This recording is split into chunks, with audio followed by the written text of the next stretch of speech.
In a prison known as the Vertical Self-Management Center, Goreng wakes up in a concrete cell with the number 48 on its wall.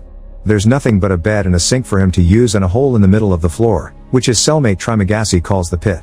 There are hundreds of floors like theirs, all of them with 2 prisoners using fake names assigned by the management.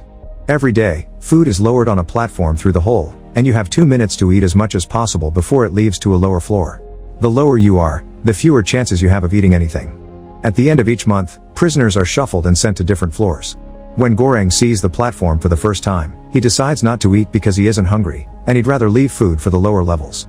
After eating as much as he can, Trimagasi spits on the table, knowing people above probably do the same. Goreng decides to keep an apple for later, but after the platform leaves, the cell begins to feel extremely hot. It turns out that keeping food is forbidden, so Goreng has to get rid of the apple or they'll burn to death. This makes Goreng think about the interview he had before entering the place, when he had to sign a paper accepting the fact he can't get out until the agreed period is over. Every prisoner has a choice to bring one item with them, and Goreng chose to bring a copy of Don Quixote. Goreng came here voluntarily. He'll spend 6 months in exchange for an accredited diploma. The next day, Goreng refuses to eat again when the platform comes, and Trimagasi thinks floor 48 is wasted on him. Goreng asks Trimagasi for his story, and Trimagasi explains it all started with a television ad. He bought an extraordinary knife that he saw on TV, but only a few days later, they released a new ad promoting an even better knife. This made him so furious that he took the TV and threw it out the window, killing a guy that was passing by. Trimagasi was given a choice between a psychiatric hospital and the hole, so here he is. The lowest he's gone was 132, thus he knows there are more floors than that because he could see them below. No food reaches the lower levels, and a month down there isn't that bad. The problem is when you get 2 lower levels in a row. Goreng is scared of this possibility and tries to talk to the people on the other floors to ask them to ration their food, but he's ignored. Trimagasi replies by pissing into the lower floor. He also reveals that the item he chose to bring with him is the knife he bought from TV. The next time the platform comes by, Goreng finally begins to eat. He also sees a person from the upper levels fall through the hole, and Trimagasi says this is very common but nobody will do anything about it. Trimagasi tells Goreng about all the floors he's been on and mentions they'll be together next month. Goreng realizes that cellmates are kept together when they're shuffled and finally understands Trimagasi ate his previous cellmate when he was on the lower floors. When the platform comes by again, Miharu is sitting on it. Goreng worries about her because he notices she's injured, but Trimagasi tells him to ignore her. Miharu comes down the hole once a month to look for her missing child. She also kills every cellmate she gets in order to have more chances to be paired with her child the following month. The guy they saw falling was probably her victim. Trimagasi then explains that unlike her, he never killed anyone, he just ate the body that fell on his floor. When the platform goes to the next level, the prisoners try to take advantage of Miharu. Goreng yells at them to leave her alone, but it isn't necessary. Miharu just kills them and returns to the platform. When the month reaches its end, the prisoners are put to sleep with gas and shuffled around.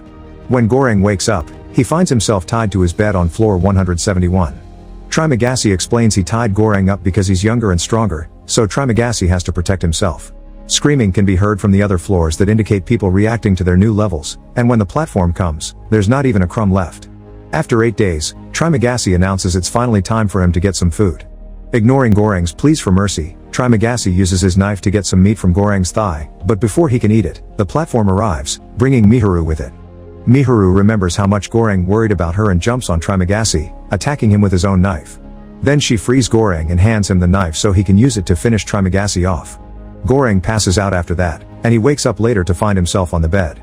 Miharu has bandaged his leg with a piece of bed sheet, and she's now eating Trimagasi. She brings some meat to Goreng who accepts after some hesitation. She also brings him some water before leaving on the platform without a word. Days pass and Trimagasi's body begins to rot, giving Goreng the chance to feed on worms too. Goreng also begins hallucinating, seeing Trimagasi's ghost judge him as he eats. At the end of the month, gas takes over the cell and Goreng dreams of being with a woman again while Miharu watches. When he wakes up, he discovers that the one licking him is a dog. To Goreng's shock, his new cellmate is Imogiri, the woman that did his interview when he volunteered to enter this prison. The dog is the item she chose to bring with her, and they're now on level 33.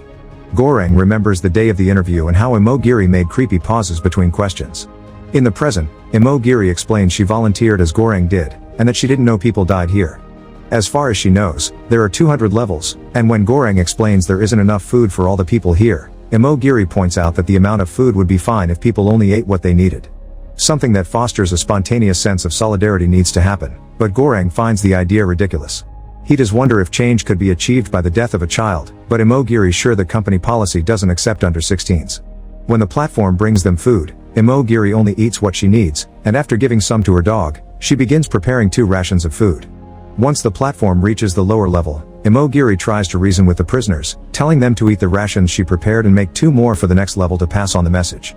Obviously she is completely ignored, and Goreng points out that the administration doesn't actually want solidarity to happen.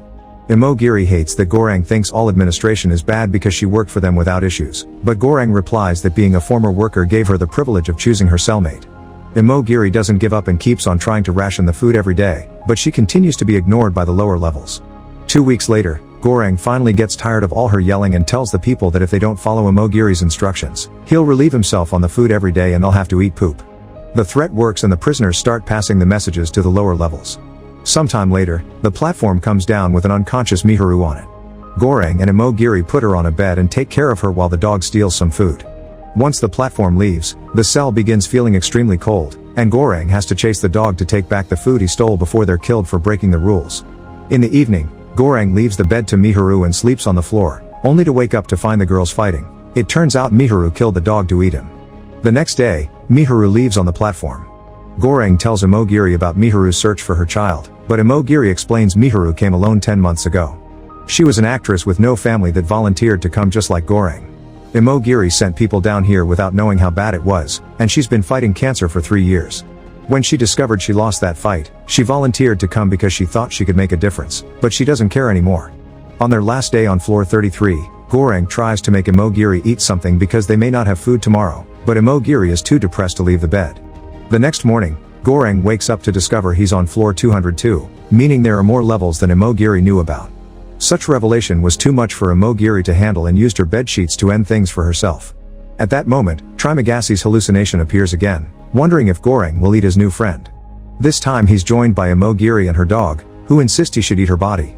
Goreng tries his best to ignore their constant rambling, and he tries to keep himself busy with other things. He tricks his stomach by eating pages of his book, and he takes a plate shard to start counting the days on the wall. Eventually the hunger becomes too much though, and Goreng finally begins feeding on Imogiri while Trimagassi guides him on where to cut. Sometime later, the next shuffle comes and Goreng is pleased to discover he's on floor 6. The person on the other bed is Miharu, who comes after him with a knife, but this turns out to be just a dream. Goreng's new cellmate is actually Baharat, whose chosen item was a rope.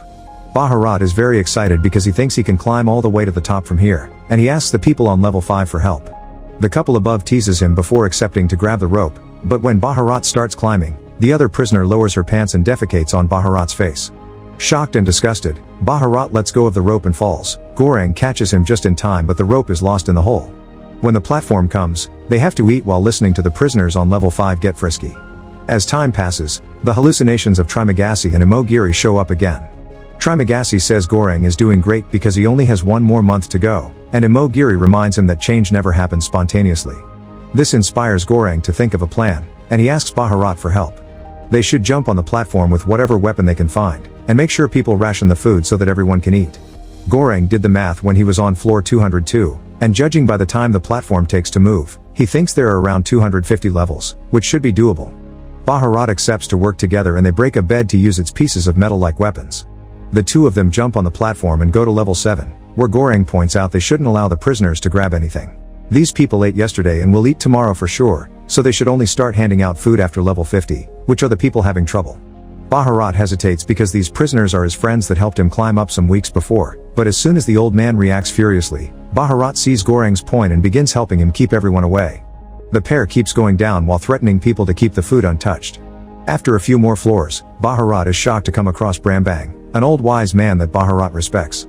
Brambang approves of what the boys are trying to do, but he points out that the administration doesn't have a conscience and won't care if they succeed, but perhaps the workers on level 0 will, so they need a symbol. Baharat and Goreng choose the panna cotta because it's a very luxurious dish and will cause quite an impression if it arrives untouched to the bottom. The mission continues as they keep going down, keeping the panna cotta safe while keeping people away with threats. Once they reach level 50, Baharat and Goreng begin handing out rations of food, and people are extremely grateful. On level 97, they find a sick old man and a mentally disabled boy.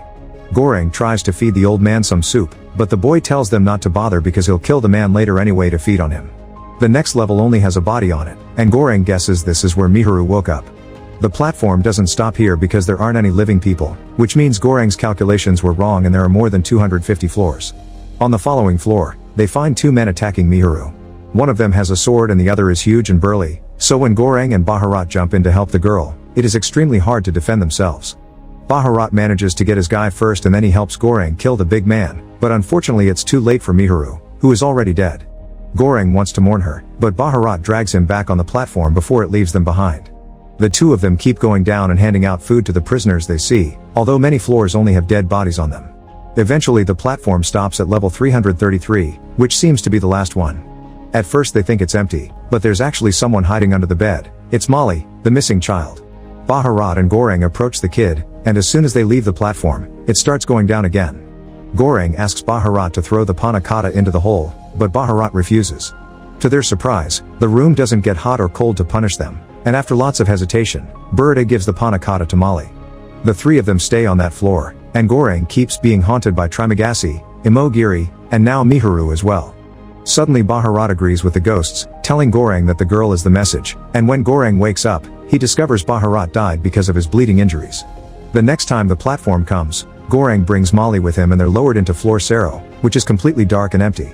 Trimagasi appears to tell Goreng to come off the platform because he isn't part of the message, and together they watch the platform go up with Molly, hoping that she will show the abusers above the reality of the situation.